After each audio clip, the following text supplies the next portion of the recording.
Assalamualaikum warahmatullahi wabarakatuh. Perkenalkan, nama saya Haris Nugraha dari program Studi Teknik Informatika Universitas 11 April.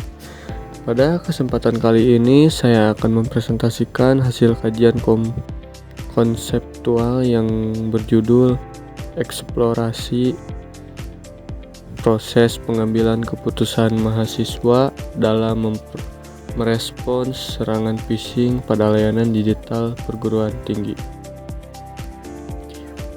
Alasan saya memilih topik ini karena saat ini hampir seluruh aktivitas akademik dilakukan secara digital, mulai dari email kampus, sistem informasi akademik, LMS, hingga grup perkuliahan. Kemudahan tersebut memang sangat membantu, tetapi di sisi lain juga membuka peluang terjadinya serangan phishing yang dapat merugikan mahasiswa maupun institusi. Oleh karena itu, melalui kajian ini saya ingin memahami bagaimana sebenarnya proses mahasiswa mengambil keputusan ketika menerima pesan yang diduga sebagai phishing. Baik, tanpa berlama-lama saya akan mulai presentasinya.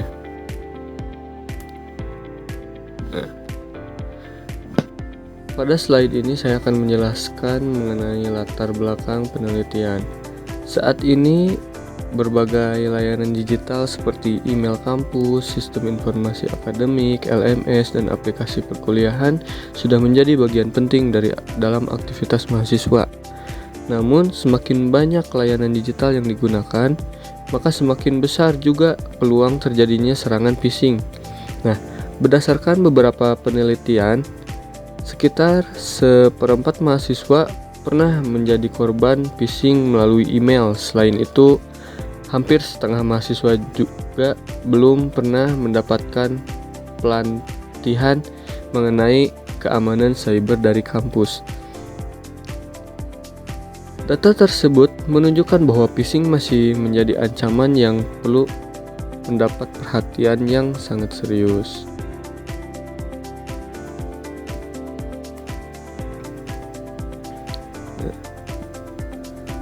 Selain melihat kondisi tersebut, saya menemukan adanya 3 kesenjangan penelitian. Yang pertama, penelitian di Indonesia membahas proses pengambilan keputusan mahasiswa terhadap phishing masih sangat sedikit. Terus yang kedua, teori-teori digunakan masih berdiri sendiri dan belum diintegrasikan menjadi satu serangka yang utuh. Yang ketiga, sebagian besar penelitian menganggap semua layanan digital memiliki karakteristik yang sama, padahal setiap respon mahasiswa terhadap email kampus tentu bisa berbeda dengan respon terhadap pesan WhatsApp atau LMS.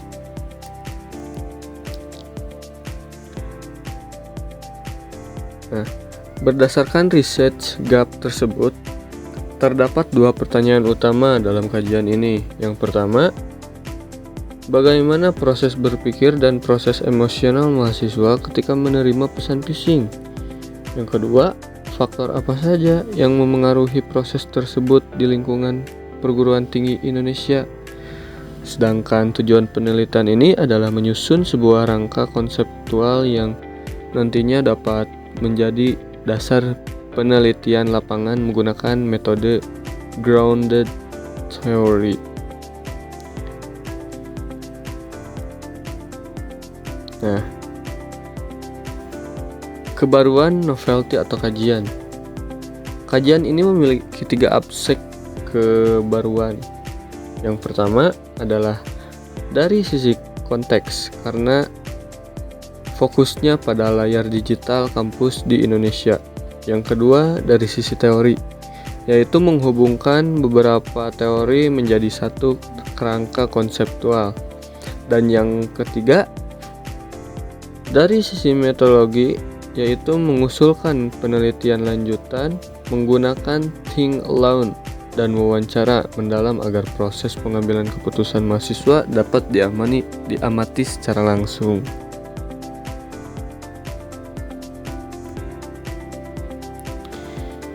Nah, di sini ada 4 landasan teori yang disintesis pada penelitian ini. Yang pertama adalah 2 proses teori yang menjelaskan bahwa manusia dapat mengambil keputusan secara cepat atau secara analitis. Terus yang kedua adalah Heath-Blair model yang menjelaskan bagaimana persepsi seorang terhadap risiko memengaruhi pikirannya, perilakunya.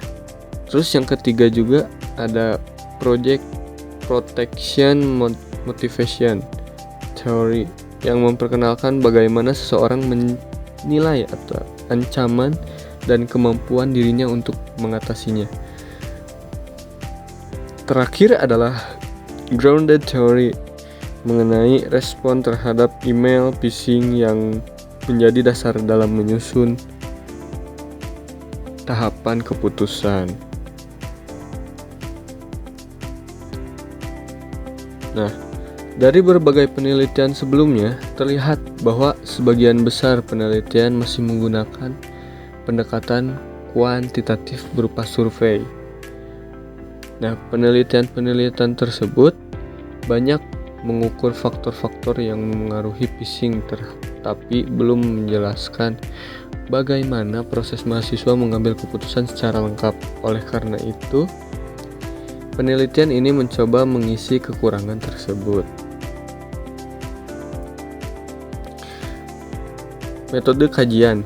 Nah, penelitian ini merupakan kajian konseptual berbasis tinjauan literatur. Tinjauan diperoleh dari beberapa basis data seperti IEE, Science Direct, ACM, Oxford Academy, Sage, Arsif, dan Jurnal Nasional Indonesia. Rentang publikasi yang digunakan adalah tahun 2021 sampai 2026 agar referensi yang digunakan tetap relevan dengan kondisi saat ini. Di sini juga ada rancangan penelitian lanjut yang diusulkan. Nah, sebanyak tindakan lanjut, penelitian ini mengusulkan penggunaan metode grounded theory. Partisipasinya adalah mahasiswa dari berbagai program studi dan angkatan. Pengumpulan data dilakukan melalui simulasi phishing menggunakan layanan digital kampus yang kemudian dilanjutkan dengan wawancara mendalam. Selanjutnya, data dianalisis menggunakan proses open coding, asial coding, dan selective coding. Kerangka konseptual. Hasil utama kajian ini adalah terbentuknya 5 tahapan pengambilan keputusan mahasiswa. Tahap pertama adalah pemindaian awal. Tahap kedua, penelitian legitimasi pesan. Terus tahap ketiga yaitu negosiasi antar emosi dan kebiasaan. Tahap keempat, validasi kepada pihak lain. Dan tahap yang terakhir adalah tindakan akhir. Apakah mahasiswa memilih mengklik, mengabaikan, membalas, atau melaporkan pesan tersebut? Menariknya, proses ini tidak selalu berjalan secara beruntun karena seseorang dapat kembali ke tahap sebelumnya atau bahkan langsung mengambil keputusan ketika emosional lebih dominan.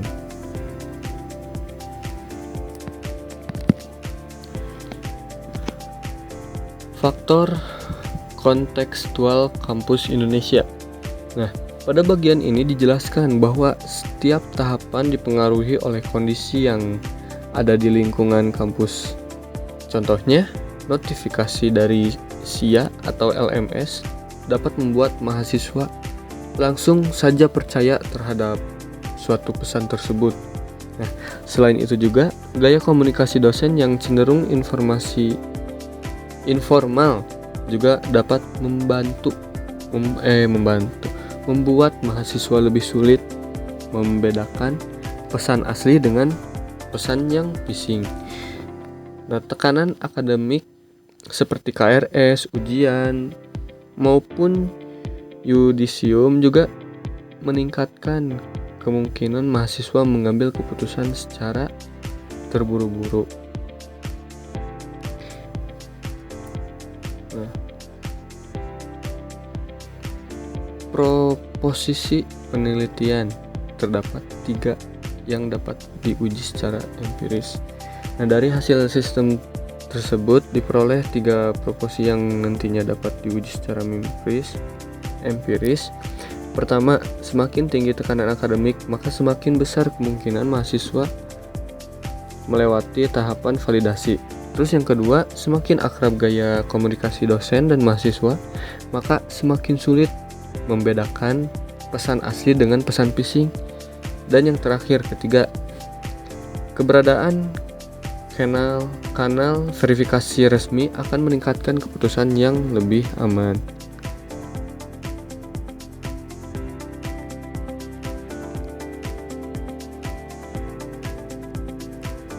Nah, implikasi.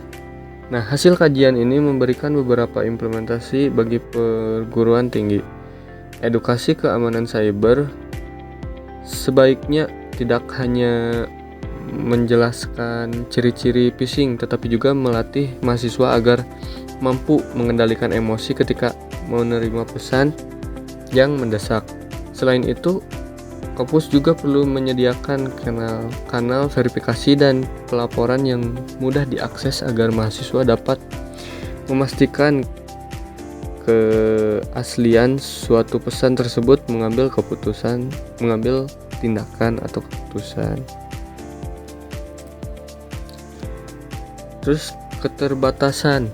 Nah, pada penelitian ini juga memiliki beberapa keterbatasan. Yang pertama, penelitian ini masih berupa kajian konseptual sehingga belum diuji langsung pada mahasiswa di Indonesia. Kedua, validasi rangka masih perlu dibuktikan melalui penelitian lapangan.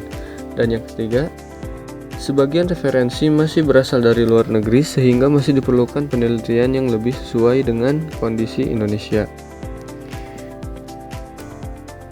Nah, jadi kesimpulannya, sebagian kesimpulan penelitian ini berhasil menyusun sebuah kerangka konseptual yang menggambarkan 5 tahapan pengambilan keputusan mahasiswa dalam menghadapi phishing. Kerangka tersebut mengintegrasikan beberapa teori psikologi maupun keamanan dengan kondisi yang nyata di lingkungan perguruan tinggi Indonesia. Untuk penelitian ini, selanjutnya disarankan melakukan pengujian secara langsung melalui wawancara mendalam maupun metode grounded theory agar model yang diusulkan dapat divalidasi.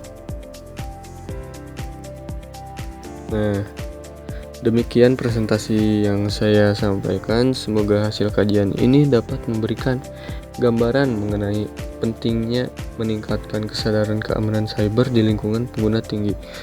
Saya menyadari bahwa penelitian ini masih memiliki banyak kekurangannya, sehingga saya sangat terbuka terhadap kritik dan saran yang membangun. Sekian presentasi dari saya. Assalamualaikum warahmatullahi wabarakatuh.